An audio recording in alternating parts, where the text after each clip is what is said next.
What's up, guys? Welcome to Daily Dose of Reddit. This is your host, Zach, and today's subreddit is r/ChoosingBeggars.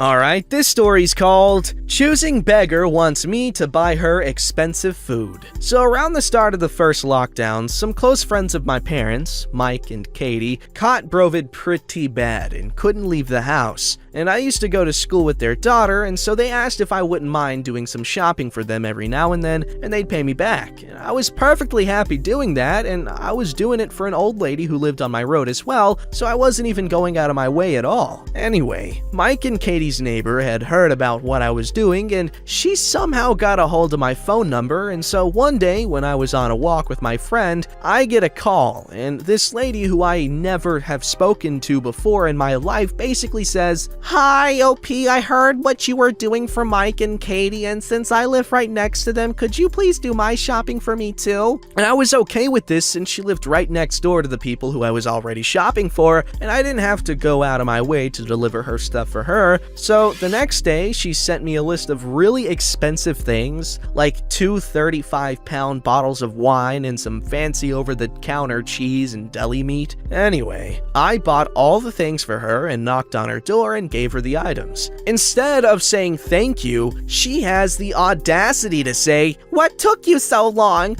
I sent you the list over half an hour ago." To which I replied, "I just finished dropping around Mike's and Katie's stuff." She got all angry because I should have prioritized her because her items were more expensive and thus should take priority. I brushed aside her comments and handed her the receipts from the shops, which, by the way, totaled over £100 worth of stuff, and my bank details so she could pay me back. But she took one look at the receipts and my bank details and said, "What do I need with these?" And I felt slightly confused, so I replied with, "Oh, those are the receipts from the shops, and these are my bank details, so you can put the money in my account." She cut me off and said, "Why would I pay you back? You took such a long time getting my food for me. I'm not gonna pay you for such bad service." Then she closed the door on me and I knocked on the door, but she didn't open up again. I was feeling really upset and stressed by this whole conversation. I'm a bit socially awkward and I find one-on-one conversations a little daunting. And I got a text message the next day from her and I expected it to be her saying she paid me or something, but it was another list. So I ignore the list and go about my day, £100 plus out of pocket because of her. Anyway, I get a call from her later that day and she's threatening to get me fired for not doing her shopping. Thing is, I'm a freelance graphic designer. I work for myself, so that threat, even if you can call it that, didn't really scare me. But I was still upset about her basically not paying me back for the things I'd bought for her and being vaguely threatened by some random lady. For about a week or so after, she would constantly text me shopping lists or nasty remarks. Eventually, she just gave up texting me, but she never paid me back. Updates. Here's an update for everyone interested. Mike and Katie told me that they got in contact with their neighbor asking her to pay me. She apparently didn't even try to lie. She just told them that I took too long to deliver the stuff and she was angry at the bad service, so I didn't deserve to be paid. I wasn't taking any money from this except the cost of the food. So I sent the neighbor a text basically telling her I had told Neighborhood Watch about what she had done and I was going to tell the local police and take her to small claims court if she doesn't pay me by the end of this week. I haven't gotten a text back from her yet, but I'll let you know what happens next. Also, thank you for all the wholesome hugs and silver awards. Update 2. So I got a check for the full amount that she owed me dropped through my letterbox today. That's a good ending. I was really sad for OP for a second there, but it all worked out in the end. At least mean neighbor lady didn't lie or whatever. She was an honest butthole, which you gotta appreciate in the world full of dishonest buttholes.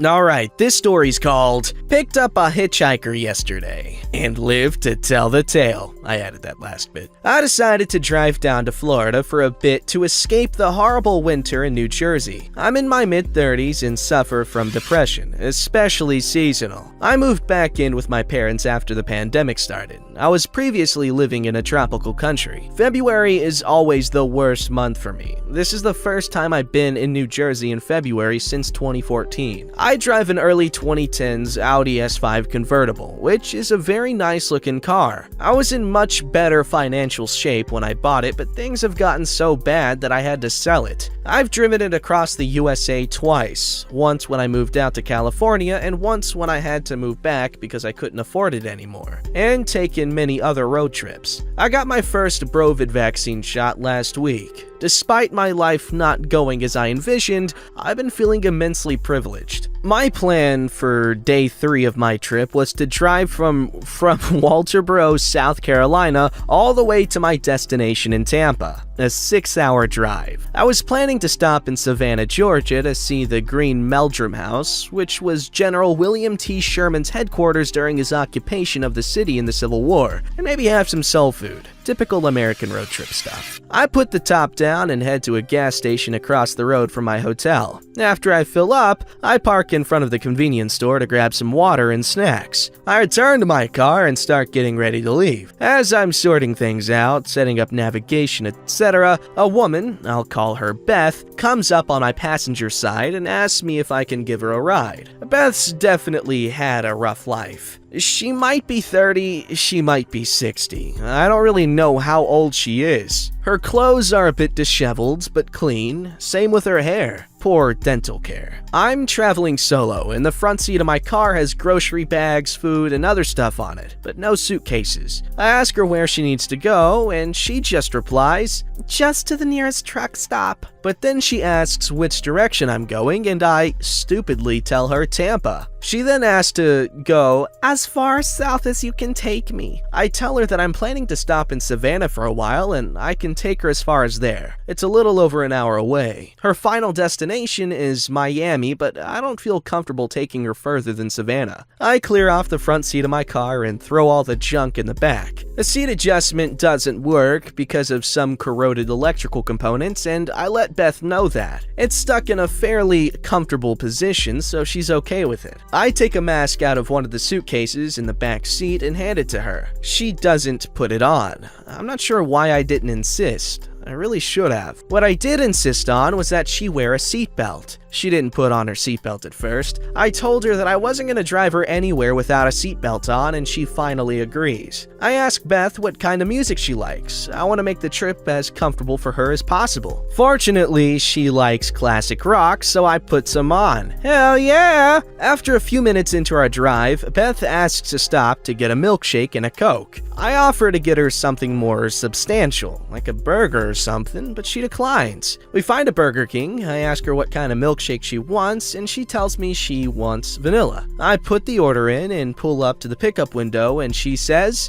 "Oh, I want chocolate." I ask the server in the window to change the order, and they make her a new one. I pay for her milkshake and soda, and she seems surprised. Maybe she thought she'd have to pay for a more substantial meal? But I didn't even hear a thank you. It was more, "Oh, you're paying? Okay." I have a burger. Now, Beth won't drink her milkshake or soda with a straw. She removes the lid and sips them as we're driving at 75 plus miles an hour in a car with a sports suspension. Oh no. This of course results in her spilling part of her milkshake. I let her use the single functional cup holder for her Coke. She asks if I have another cup holder, which I don't, and she seems upset about that. After Beth drinks her milkshake, she barely touches her Coke. She takes off her seatbelt as we're driving. She says she has to digest. I have to tell her that I'm going to stop the car unless she puts her seatbelt back on. She does. I feel like I'm dealing with a 5-year-old. We get settled in and we're getting along okay. I don't press on details of Beth's life. All I know is that she has a daughter in Florida and she spent time in California. She claims to have a billionaire uncle in Miami who can help her out. I have no idea if that's true. She also tells me she's 58 and used to be a dancer. I think an exotic dancer, but I didn't press for details. I figure I can keep this up a bit and maybe I can take her further. As As we're coming up on Savannah, I tell Beth I'm planning to drive through Savannah to see the Green Meldrum house, but can continue on shortly thereafter. She says, "Nah, let's keep going. I've got plenty of gas and I'm not fatigued at all, and not hungry, so I agree. We'll just go straight to Jacksonville, which is 2 more hours south. I figure she's probably anxious to get home. I guess I can see the landmark on my way back." After we pass Savannah, Beth asks to stop for another milkshake and Coke.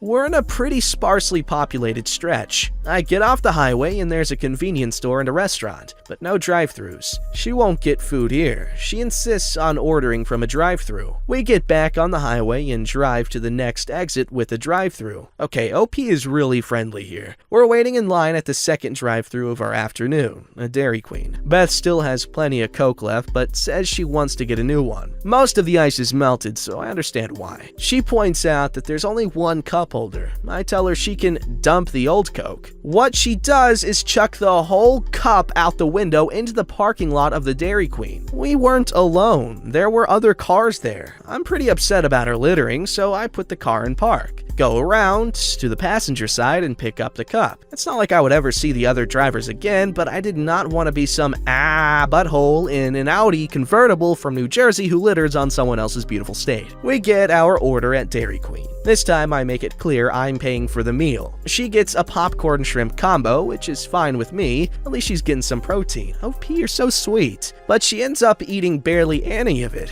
She once again refrains from using a straw to drink her milkshake. Once again, we got 2 straws, and she spills more. At one point, I put on a news radio station. After a few minutes, she says, "Let's listen to something else." Aside from these hiccups, things are cordial and pleasant. She initially asked to be taken to a truck stop in Tampa, but I want her to be safe, so I offer to buy her a bus ticket. At least this time I got a thank you. It's $44. I only have $40 in my wallet, but I know she has some cash on her. I stop at the Greyhound bus terminal in Jacksonville. She accepts my $40 and heads inside. Now, I really should have taken off, but I decided to have a snack and rest for a few minutes. As I'm getting ready to leave again, I see Beth walk toward me. I ask her what happened. She says, "They won't sell me a ticket. The lady said they were sold out and I should come back in a few hours. This happened last time too, even though I told her I had money for a ticket this time. It was the same— oh no. It was the same N-word as before." Had to censor for this sub. I can't say I was shocked at her racism, but man, I was just trying to do something nice for someone in a bad situation, and she had already been at this Greyhound station in Jacksonville and gotten in trouble before? My guess is that whomever she's going to see in Miami wants nothing to do with her. If you've read this far, thanks for listening to my rant. I just took an unnecessary risk for someone pretty rotten. At least she's safer now? I don't know. I realize I could post this on Am I the Butthole for validation, but I definitely know I am not the butthole here. That is terrible. That is horrible. But does that make a good story? Alright, this story's called, yes, The Expert. I am 15 years old and earn a little bit of money for myself with repairing bikes near a local dirt jump spot, mountain biking. I mostly help little kids that have problems with their bike for free because they can't do it better. I know very much about bikes and have proper tools to repair them. Anyway, one day, a guy wrote me via DMs on Instagram and asked if I could help him with a little bent in his wheel. Sure, I said, and asked for some pictures and more information about the bike. By the way, I always tell people when I think that I can't fix it and say they need to get to a bike shop. When he sent me the pictures, I was shocked. The rear wheel of the bike was completely destroyed and damaged. I told him I can't fix it and he should visit a bike shop. But he said he ordered a new wheel and I have to put it on. So I asked again for more information about the wheel. He ordered a 26-inch wheel. The bike was a size M 29-inch bike, so no way it's gonna fit. Also, I guess the wheel he ordered was for a kid's road bike. The bike he had was an adult mountain bike. When I said that's not going to fit, he got angry. But I already paid for the wheel. You have to put it in for free now. I said nothing and blocked him. That was probably a good idea. Don't forget to like, subscribe, and hit that bell to never miss an episode.